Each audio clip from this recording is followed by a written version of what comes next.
30 টাকা। গোয়াইনা কান্দি থেকে ধুকুরিয়া বেড়ার ভাড়া 30 টাকা। স্যার এনে আরো 8-10 দিন রিস্কালা আছে, ওকে যে গাইন আমাকে ভাড়াটা দেন। এই,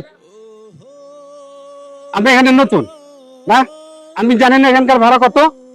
আমার জিজ্ঞাসা করা লাগবে রিক্সাওয়ালার কাছে। স্যার ভাড়া আমার 30 টাকা দিয়ে দেন স্যার, আমি কথা বাড়াবো না স্যার, আমি চলে যাবো স্যার। 15 টাকা ভাড়া, 20 টাকা নিয়ে চলে যা। স্যার এবার কেবা কথা কন স্যার, ভাড়া 30 টা আমি 20 টাকা করে কেবা নিবো স্যার। তোর 20 টাকাই ভাড়া নেওয়া লাগবে, তুই 30 টাকা ভাড়া চাস কোন সাহসে? স্যার আমি তর্ক করবো না স্যার, আমাকে 30 টা ভাড়া দিয়ে দেন, আমি চলে যাই। ফকনির বাচ্চা রে।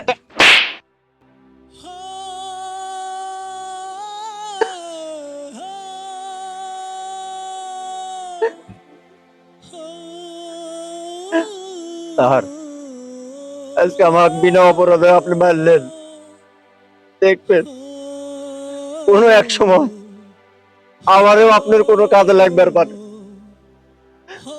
তখন আপনি বুঝবেন আমি বিনা অন্যায় ভাবে ভাড়া নিছি নাকি, তখন আমাকে বুঝবেন আমি সৎ ছিলাম নাকি অসৎ ছিলাম, তখন আপনি বুঝবেন।